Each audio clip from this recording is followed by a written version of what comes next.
Resources for students with dyslexia. Picture this. You're sitting in a classroom and handed a test. Looking at the paper, you can't understand what the questions are asking. Your palms starting to sweat. Your heart racing. Checking the clock every 5 seconds. This is what most days feel like for a student who is undiagnosed with dyslexia. Students with diagnosed dyslexia know what this feels like, but have the tools to overcome that feeling. We have dyslexia. We know what the feeling is like because we did not get evaluated until middle school, but that did not stop us from succeeding. Dyslexia is a language-based learning disability that affects your reading and writing. 1 in 5 people have dyslexia. According to Ms. Karen Sonday, a reading specialist, quote, dyslexia robs you of time. It takes longer to process the written word and then produce it.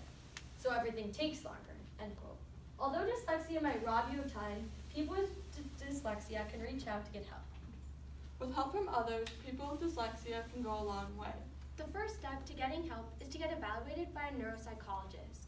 After, there are many options that can be done to help a student further their learning. The next step we are focusing on and sharing with you today are the strategies that can help students with dyslexia, such as being tutored by the Orton-Gillingham method or going to a school that specializes in helping kids with dyslexia.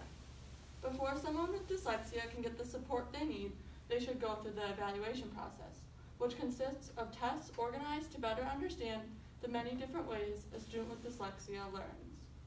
According to Austin Learning Solutions, a company that specializes in helping students with dyslexia, over 40 million American adults are dyslexic, and only 2 million know it. Many people have dyslexia but do not know they have it. This is why being evaluated in elementary or middle school is so important to better understand who you are. By getting tested in middle school, Greta and I know how much being evaluated has reshaped our lives for the better. The tests are made up of many small tasks.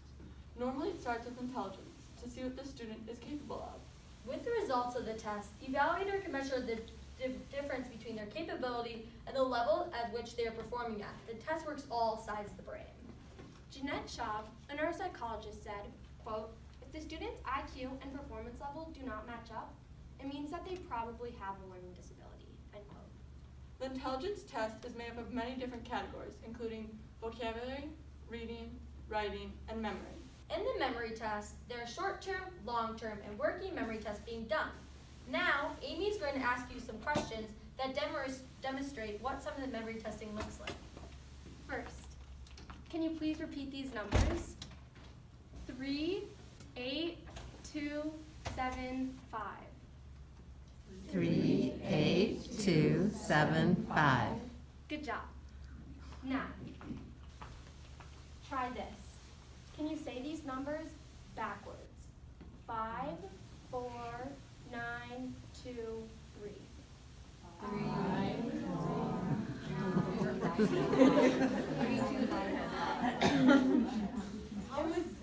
It was 3, 2, 9, 4, 5. Finally, can you please repeat the numbers I said the first time?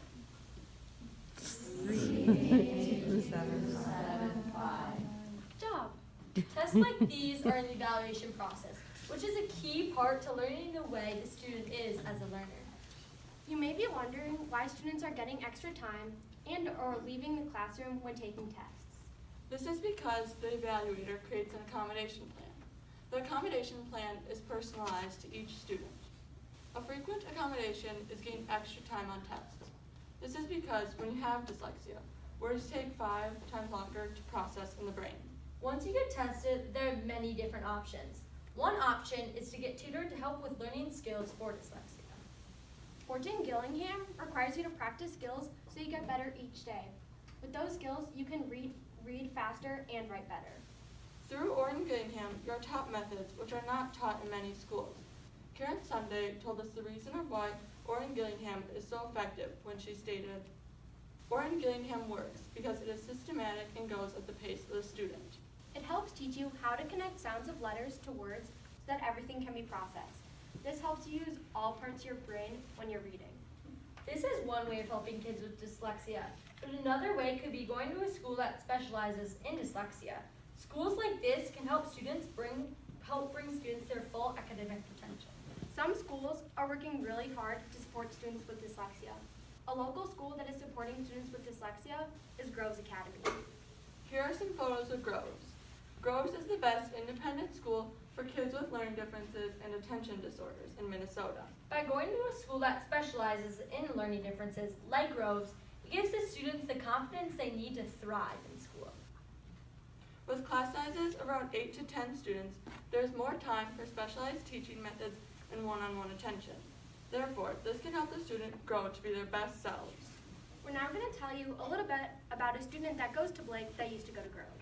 She had a very successful experience at Groves between 3rd and 6th grade. She is now in 7th grade here at Blake. Transitioning from Groves to Blake was hard at first because she was unfamiliar with other schools, but it did get easier. Blake has helped her a lot, especially through the Learning Center. Here at Blake, there are learning centers at each campus. They have learning specialists who help the students with learning differences.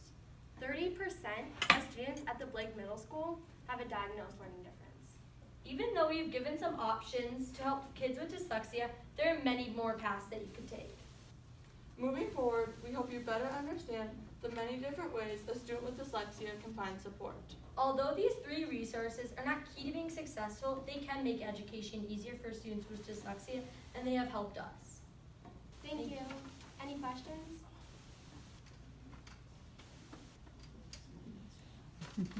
I have a question. What's the youngest you can be tested or screened successfully? Any age really, but they say they recommend that you do it in elementary school, like around, it can preschool area, because then they can really like diagnose you, because that's when the time when a lot of kids are just memorizing words and they're not really understanding. And so that's like a key part of just like learning to read and learning their phonics and all that. And that's a key part to getting tested in that area, because then by getting tested earlier, you learn the tools for later on in life. Yeah.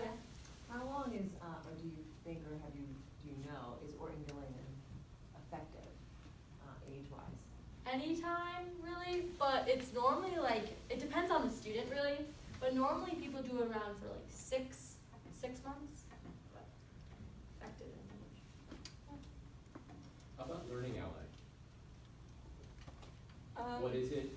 Have you used it? Has it been effective? Yeah, so here, like, you can use, if you have a learning difference, I know, you can use an app called Learning Ally, where it has a bunch of books, like school books and other things that it like reads to you. Do you find that effective? Yes, it has helped me a lot.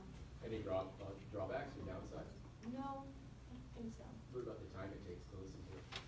So there's a button that you can press on the app that can speed it up or slow it down.